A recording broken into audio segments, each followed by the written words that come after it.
Hello বন্ধুরা, I detect with me two আপনারা চ্যানেলকে লাইক এবং সাবস্ক্রাইব করে দেন। সাবস্ক্রাইব করার পাশাপাশি বেল বাটনটি অন করবেন। বেল বাটনটি অন করলে নিত্য নতুন ভিডিও যাতে ইউটিউব সম্পর্কে নিয়ে আসার আমি আরও আগ্রহ পাই।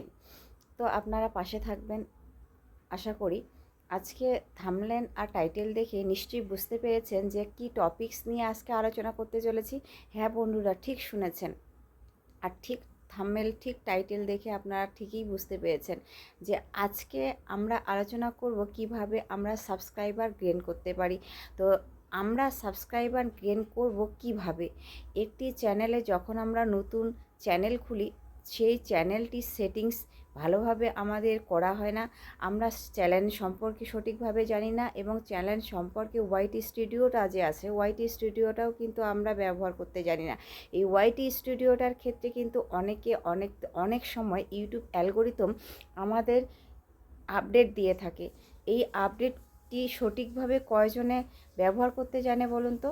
সঠিক চ্যানেল কিভাবে এগিয়ে নিয়ে যেতে পারে, কিভাবে সামনের দিকে অগ্রসর হয়, কিভাবে আমরা আমাদের চ্যানেলকে কাজ করে মোটিভেশন পাই, কিভাবে আমরা আমাদের কাজকে এগিয়ে নিয়ে যেতে পারি, এগুলো কয়জনও ভাবে বলুন তো? এগুলো যদি ভাবে তাহলে অনেকে অনেক ক্ষেত্রে চ্যানেল ছেড়ে দিয়ে বসে আছে। চ্যানেল ছেড়ে বসে দিয়ে তারা থাকতো না, তারা এগিয়ে যেত। আর ইউটিউব অ্যালগোরিদম কিন্তু ধীরে ধীরে কাজের ইমপ্রুভ বাড়ায়। তো আমরা আমাদের আজকে এই চ্যানেলটিকে আমরা প্রত্যেকে জানি, প্রত্যেকটি চ্যানেলে 1000 সাবস্ক্রাইবার, 4000 ঘন্টা ওয়াচ টাইম আমাদের কিন্তু নিত্য প্রয়োজনীয়। এই 4000 ঘন্টা ওয়াচ টাইম আর 1000 সাবস্ক্রাইবার না হলে কিন্তু আমরা মনিটাইজ পাই না। তো আমাদের এই 1000 সাবস্ক্রাইবার পূরণ করতে অনেক সময় আমাদের কাল ঘাম ছেড়ে যায়। ফলে আমরা কিন্তু বছর পেরিয়ে গেলেও কিন্তু আমরা পারি না। হ্যাঁ, ইউটিউব অ্যালগোরিদম ধামাকা আপডেট নিয়ে এসেছে আর যে সেটিংসটির কথা বলেছে সেই সেটিংসটি সম্পর্কে আমরা বিস্তারিত আজকে জানব। এই সেটিংস সম্পর্কে আমরা জানি না বলে আমরা আমাদের সাবস্ক্রাইবারকে গেইন করতে পারি না। আর একটা নতুন চ্যানেল যখন আমরা খুলব, কাজ করতে করতে যখন আমাদের ইমপ্রুভ বাড়বে তখনই আমাদের কিন্তু কাজের মোটিভেশন উন্নতি হওয়ার ফলে আমরা কিন্তু আমাদের সেই ইউটিউব অ্যালগোরিদম থেকে আমরা অর্গানিকভাবে সাবস্ক্রাইবার বাড়াতে পারি। আর কিছু কিছু ক্ষেত্রে আমাদের ইউটিউব অ্যালগোরিদম সেটিংস নিয়ে এসেছে, সেই সমস্ত সেটিংসগুলি যদি আমরা সঠিকভাবে ব্যবহার করতে না জানি তাহলে কিন্তু আমাদের ইউটিউব অ্যালগোরিদম থেকে আমরা আমাদের সাবস্ক্রাইবারকে গেইন করতে পারবো না। আর সাবস্ক্রাইবারকে যখন গেইন করতে পারবো না, নিয়ে আসতে পারবো না, তখন কিন্তু আমাদের দিশেহারা হয়ে পড়ে যাই। আমরা বিশেষ করে নতুনদের ক্ষেত্রে আমরা আমাদের দিশেহারা মোটিভেশন হারিয়ে ফেলি যে 1000 সাবস্ক্রাইবার, 4000 ঘন্টা ওয়াচ টাইম কীভাবে আমরা পূরণ করব।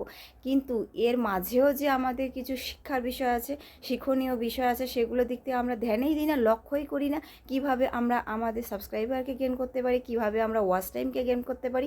এই ওয়াচ টাইম এবং সাবস্ক্রাইবারকে গেইন করার জন্য আমাদের কিন্তু কিছু ক্রাইটেরিয়া আছে। সেই ক্রাইটেরিয়া এবং সেটিংসগুলি আছে, আমাদের সেটিংসগুলি আমাদের সঠিকভাবে কাজে লাগাতে হবে। যদি সেটিংসগুলি সঠিকভাবে কাজে লাগাই তাহলে কাজের আমাদের ইমপ্রুভ বাড়বে।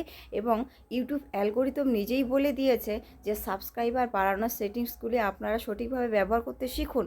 সঠিকভাবে যদি আপনারা ব্যবহার করতে না শিখেন তাহলে কিভাবে আমরা আমাদের ইউটিউব চ্যানেলের মধ্যে কাজের সেই যে একাগ্রতার সৃষ্টি হবে, একাগ্রতাকে আমরা হারিয়ে ফেলবো। এই হারিয়ে ফেলার জন্য আমরা কিন্তু আমাদের কাজের ইমপ্রুভ বাড়াতে পারি না। বিশেষ করে বিগিনার যারা আছে তাদের উদ্দেশ্যে বলছি, তোমরা কিন্তু কখনো মোটিভেশন হারা হবে না। মোটিভেশন হারা হবে না এর জন্যই কিন্তু আপনারা ধীরে ধীরে কাজের যদি আপনারা একাগ্রতা না বাড়ান এবং কাজের দিক থেকে যদি আপনারা পিছিয়ে থাকেন তাহলে কিন্তু আপনারা অর্গানিকভাবে আপনাদের কিন্তু সাবস্ক্রাইবার গেম হবে না।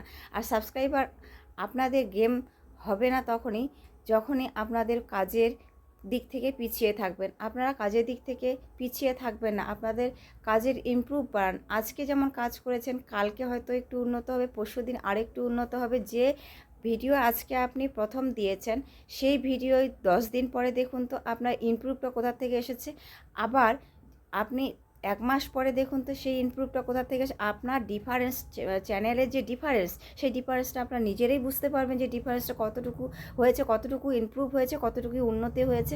কিন্তু আমরা সেদিক থেকে লক্ষ্য করতে, পাশের রাস্তা তো একটু গ্যামজাম হচ্ছে, প্লিজ কাইন্ডলি মেনটেন করে নেবেন। তো আজকে আমরা যে আলোচনার মধ্যে এসেছি যে কিভাবে আমরা আমাদের সেটিংসগুলি আমরাকে ইমপ্রুভ করি, সেটিংসভাবে সঠিকভাবে পরিচালনা করি। তো এই সেটিংসগুলি যে আমাদের আছে, সেই সেটিংস কয়জনে ব্যবহার করি, কয়জনে ব্যবহার করতে জানি বলুন তো, আর কয়জনে চেষ্টা করি শিখতে। আমরা যখনই শিখতে চেষ্টা করি না, তখনই কিন্তু ব্যর্থ জগতে পরিণত হই। তো আমরা আমাদের যখন একটি চ্যানেলকে প্রপারলিভাবে সেটিংস, এসইও এবং কি সঠিকভাবে কাজ করব, নিশ্চয়ই আমাদের কাজের ইমপ্রুভ বাড়বে। তো একটি চ্যানেল যখন আমরা খুলব, তখন কিন্তু তার সেটিংস আসে। সেই সেটিংসগুলো সঠিকভাবে আমাদের জানতে হবে, বুঝতে হবে কিভাবে আমরা আমাদের সেটিংসগুলিকে লক্ষ্য করে আমরা আমাদের সেটিংসগুলিকে ইমপ্রুভ করি। অনেক সময় অনেক ক্ষেত্রে দেখা যায় অনেকে ভিডিও আনলিস্টেড করে না, পাবলিক করে অনেকে সেটিংস রয়েছে, সেই সেটিংসগুলো আপনারা সঠিকভাবে করলেন না, অথচ কিন্তু পাবলিক করে দিলেন, তা কি আরও হবে? এটা কিন্তু হবে না। এই সম্পর্কে আমি আরও ভিডিও নিয়ে আসবো পরবর্তীতে। আমরা আমাদের 5টি 10টি সাবস্ক্রাইবার থাকলেও আমরা আমাদের কিন্তু এই চ্যানেল থেকে মনিটাইজ পাওয়ার যোগ্য বলে মনে করি। 5টি 10টি অডিয়েন্স থাকা মানে, সাবস্ক্রাইবার থাকা মানে আপনার চ্যানেলে 5টি 10টি অডিয়েন্স রয়েছে। এই 5টি 10টি অডিয়েন্স কিন্তু আপনার একদিন 100টি অডিয়েন্সে পরিণত করবে। এই 100টি অডিয়েন্স কিন্তু একদিন কালে আপনাকে 500টি অডিয়েন্সে পরিণত করবে। এই 500 অডিয়েন্স কিন্তু আপনার 1000 অডিয়েন্সে পরিণত করবে। এভাবেই আপনারা ধীরে ধীরে এগিয়ে যাবেন। তো আজকে আর বেশি কথা না বেরিয়ে চলো সেই মূল সেটিংসের দিকে লক্ষ্য দিই। প্রথমে আমরা Y2 স্টুডিওতে যাব। এই Y2 স্টুডিও যাদের নাই, প্লে স্টোরে গিয়ে আপনারা কিন্তু ডাউনলোড করে নেবেন, ইনস্টল করে ওপেন করবেন। এই Y2 স্টুডিওটাতে যাবেন। Y2 স্টুডিওটা গিয়ে এখানে কিছু সেটিংস রয়েছে, ড্যাশবোর্ড, কন্টেন্ট অ্যানালাইটিক্স আর আর্নিং।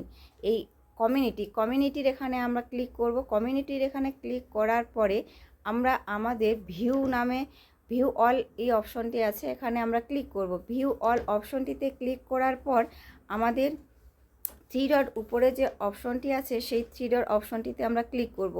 সেই 3 ডট অপশনটিতে ক্লিক করার পরে আমাদের যে ইন্টারফেস এটা বেরোলো, এই ইন্টারফেসটি আমাদের যে বেরোলো, এখানে কিন্তু আমাদের কিন্তু পাবলিশ করতে হবে।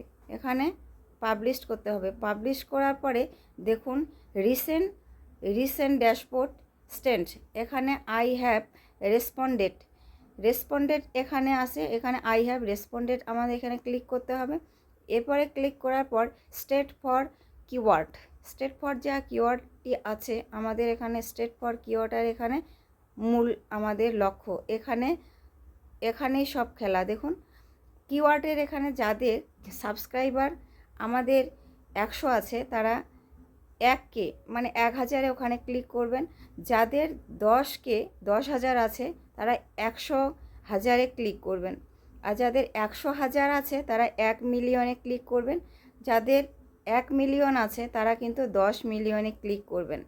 যাদের 10 মিলিয়ন আছে, তারা কিন্তু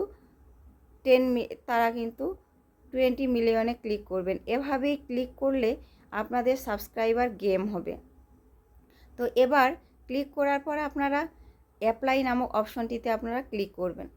অ্যাপ্লাই নামক অপশনটিতে ক্লিক করার পর এখানে এই যে সেটিংস আপনারা করে দিলেন, এই সেটিংস কিন্তু আপনাদের সেই সাবস্ক্রাইবার বাড়িয়ে নিয়ে যাবে, সাবস্ক্রাইবার বাড়াবে। এই সাবস্ক্রাইবারটা কিন্তু আপনার আজকে পরশুদিন করলে কিন্তু হবে না, এটি কিন্তু দীর্ঘ 15 দিন 1 মাস কাজ করেন।